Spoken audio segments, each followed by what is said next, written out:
हर्यक राजवंश मगध पर शासन करने वाला तीसरा राजवंश था।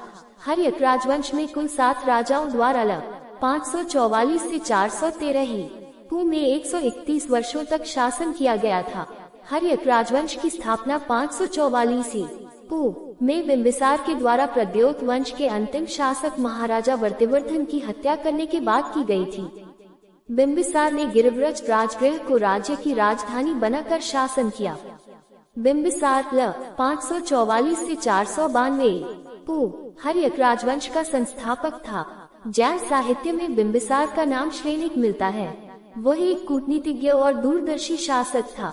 उसने प्रमुख राजवंशों में वैवाहिक संबंध स्थापित कर राज्य का विस्तार किया।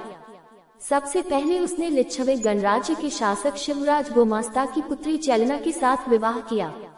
दूसरा प्रमुख वैवाहिक संबंध कौशल राजा प्रसेनजीत की बहन महाकौशला के साथ विवाह किया। इसके बाद मुद्र देश आधुनिक पंजाब की राजकुमारी क्षेमा के साथ विवाह किया।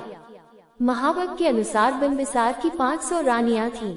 उसने अवंती के शक्तिशाली राजा चंद्र प्रद्योत के साथ दोस्ताना संबंध बनाया। सिंध के शासक रुद्रन तथा गांधार की मुकुरगति से भी उसका दोस्ताना संबंध था। उसने अंग राज्य को जीतकर अपने साम्राज्य में मिला लिया था। वहां अपने पुत्र अजातशत्रु को उपराजा नियुक्त किया था। बिंबिसार महात्मा बुद्ध का मित्र और संरक्षक था। विनय पिटक के अनुसार बुद्ध से मिलने के बाद उसने बौद्ध धर्म को ग्रहण किया, लेकिन जैन और ब्राह्मण धर्म के प्रति उसकी सहिष्णुता थी। बिंबिसार ने करीब 52 वर्षों तक शासन किया। बौद्ध और जैन ग्रंथानुसार उसके पुत्र अजातशत्रु ने उसे बंदी बनाकर कारागार में डाल दिया था, जहां उसका 492 पू में निधन हो गया। बिंबिसार ने अपने बड़े पुत्र दर्शक को उत्तराधिकारी घोषित किया था। भारतीय इतिहास में बिंबिसार प्रथम शासक था जिसने स्थायी सेना रखी। बिंबिसार ने राजवैद्य जीवक को भगवान बुद्ध की सेवा में नियुक्त किया था। बौद्ध भिक्षुओं को निःशुल्क चल यात्रा की अनुमति दी थी। बिंबिसार की हत्या महात्मा बुद्ध के विरोधी देवव्रत के उकसाने पर अजातशत्रु ने की थी। बिंबिसार ने बौद्ध धर्म से प्रभावित होकर वेलुबन दान में दिया, जिसके वर्णन विनय पिटक से मिलता है। ये वैशाली की नर्तकी एवं परम रूपवती कला प्रवीण गणिका थी। वो बुद्ध की परम उपासक थी। आम्रपाली के सौंदर्य पर मोहित होकर बिंबिसार उन्हें लिच्छवे से जीतकर राजगृह ले आया। उनसे विवाह किया। दोनों के सहयोग से जीवक नामक पुत्र हुआ। बिंबिसार ने जीवक को तक्षशिला में शिक्षा हेतु भेजा। अजातशत्रु 492 से 460 ही पू बिंबिसार के बाद मगध के सिंहासन पर बैठा। इसके बचपन का नाम कुनिक था। भगवान बुद्ध के विरोधी देवदत्त के उकसाने पर इन्होंने अपने पिता की हत्या कर गद्दी पर बैठा। अजातशत्रु ने अपने पिता के साम्राज्य विस्तार की नीति को चरमोत्कर्ष तक पहुंचाया। अजातशत्रु के सिंहासन मिलने के बाद वह अनेक राज्य संघर्ष एवं कठिनाइयों से घिर गया, लेकिन अपने बाहुबल और बुद्धिमानी से सभी पर विजय प्राप्त की।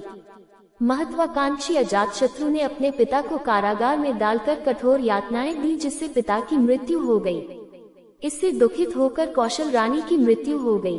बिंबिसार की पत्नी कौशल की मृत्यु से प्रसेनजीत बहुत क्रोधित हुआ और अजातशत्रु के खिलाफ संघर्ष छेड़ दिया। पराजित प्रसेनजीत श्रावस्ती भाग गया, लेकिन दूसरे युद्ध संघर्ष में अजातशत्रु पराजित हो गया। लेकिन प्रसेनजीत ने अपनी पुत्री वाजरा का विवाह अजातशत्रु से कर काशी को दहेज में दे दिया।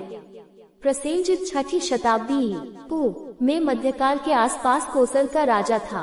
प्रसेनजीत की बहन कौशल देवी राजा बिंबिसार की पत्नी थी। कौशल देवी के गर्भ से ही अजातशत्रु का जन्म हुआ था, जिसने आगे चलकर अपने पिता बिंबिसार की हत्या कर दी और राजगद्दी प्राप्त की। अजातशत्रु इतिहास का पहला राजा है जिसे राज्यदान में दिया गया था। लिच्छवे राजकुमारी चेलना बिंबिसार की पत्नी थी, जिससे उत्पन्न 2 पुत्री हल्ल और बेहल्ल को उसने अपना हाथी और रत्नों का एक हार दिया था, जिसे अजातशत्रु ने मनमुटाव के कारण वापस मांगा। इसे चेलना ने अस्वीकार कर दिया। फलतः अजातशत्रु ने लिच्छवियों के खिलाफ युद्ध घोषित कर दिया। वस्कार से लिच्छवियों के बीच फूट डालकर उसे पराजित कर दिया और लिच्छवे अपने राज्य में मिला लिया।